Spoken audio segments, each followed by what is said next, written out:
ఉద్యోగ నోటిఫికేషన్లు వద్దు, చాలా ఎక్కువైపోయినాయి ఇప్పటికీ మాకు ఉద్యోగాలు అని చెప్పేసి అందుకే రోడ్లు ఎక్కుతున్నారని వాళ్ళ కమెంట్. దాన్ని ఎట్లా చూస్తారు? అది ఎంత సెన్స్లెస్ అండి.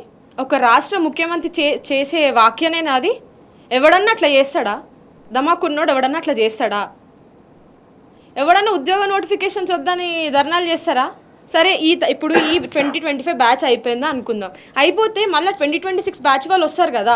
సో అన్ఎంప్లాయ్ ఇష్యూ అనేది ఇట్ ఈస్ నెవర్ ఎండింగ్ అండి. ఎంప్లాయ్మెంట్ అనేది అందరికీ కావాలి. తెలంగాణ తెచ్చుకుంది కూడా మెయిన్ బేసిస్ అదే కదా. మళ్ళీ ఇప్పుడు అదే బేస్ అయ్యి తెలంగాణ తెచ్చుకోవడానికి ఏదైతే స్ట్రాంగ్ బేస్ అయిందో ఈరోజు అదే నిరుద్యోగులకు ఎందుకు న్యాయం చేస్తలేడు? గత గవర్నమెంట్ ఉన్నప్పుడు మీకు ఈ గవర్నమెంట్ మీకు న్యాయం చెయ్యదు అని చెప్పి ప్రతి గవర్నమెంట్ని తిట్టుపోసుకుంటూ వచ్చినావు. ఈరోజు నువ్వు అధికారంలోకి వచ్చినాక నువ్వేం చేస్తున్నావు? పెద్ద పెద్ద సభలలో చెప్తావు కదా, నిరుద్యోగుల వల్ల ఏర్పడ్డ ప్రభుత్వం ఇది నిరుద్యోగ ప్రభుత్వం అని. మళ్ళీ అట్లాంటి నిరుద్యోగ ప్రభుత్వంలో నిరుద్యోగులకి న్యాయం చేయనప్పుడు ఇంకెవరికి న్యాయం చేస్తాడు? మాలాంటి చదువుకున్న వాళ్ళకి ఇంత అన్యాయం చేసినప్పుడు ఈ రాష్ట్రంలో ఉన్న సామాన్యుల పరిస్థితి ఏంది? ఇప్పుడు మేము ఇదే గ్రూప్ 2 పోస్ట్పోన్మెంట్ సంబంధించిన ఇష్యూ మీద బట్టి విక్రమార్క గారి దగ్గరికి వెళ్ళి చర్చలు జరిపించినాం.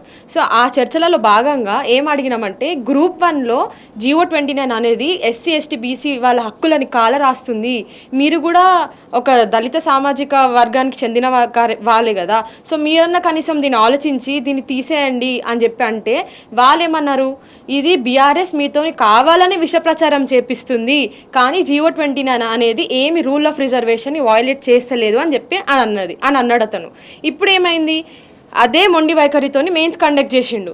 మెయిన్స్ కండక్ట్ చేస్తే ఇప్పుడు మెయిన్స్ వల్ల కండక్ట్ చేసిరు, ఏం ఉద్ధరించిరు, ఏం సాధించిరు? ఇప్పుడు మళ్ళీ హైకోర్టు చివాట్లు పెట్టింది.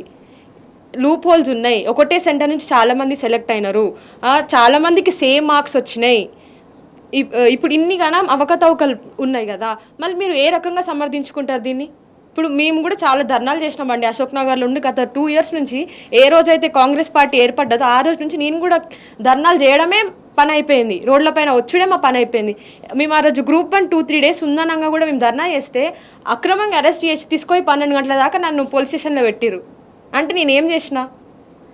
మాకు సమస్య ఇది ఉంది అని మేము గొంతెత్తి చెప్పడమేనా మేము చేసిన తప్పు అయిపోయింది ఈరోజు గవర్నమెంట్కి?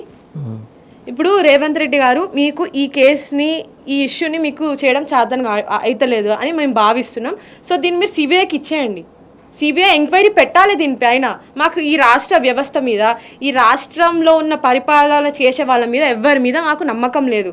ఎందుకంటే ప్రతి ఒక్క వ్యవస్థ రేవంత్ రెడ్డి చేతిలో కీలుబొమ్మ అయిపోయింది. మేము ఇంకెవరిని నమ్మాలి? ఎవరిని నమ్మేటట్టు లేదు. సో ఖచ్చితంగా దీన్ని CBI ఎంక్వైరీకి పెట్టాలని మేము డిమాండ్ చేస్తున్నాం. అంటే కోర్టు ఆల్రెడీ 8 months టైం ఇచ్చింది రీవాల్యుయేషన్కి, లేకుంటే పరీక్షలు పెట్టాలని. దాని ప్రకారంగా ఈ 8 monthsలో వీళ్ళు ఏదైనా తేలుస్తారని ఒక నమ్మకం ఉందా? లేదండి, అటర్ ఫ్లాప్ చేస్తారు ఏది చేసినా కూడా. స్టార్టింగ్ నుంచి ప్రభుత్వం ఏర్పడ్డప్పటి నుంచి ఇప్పటి వరకు మేము రోడ్లపైననే ఉన్నాం, కానీ మాకేం కర్మ పట్టింది? ప్రభుత్వం వచ్చినప్పటి నుంచి మేము రోడ్ల పాలైనాం.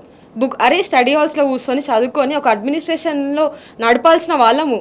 నిజం చెప్పాలంటే ఒక మంచి రిఫార్మ్స్ తీసుకురావాలి, కానీ మేము ఈరోజు ఏం చేస్తున్నాం?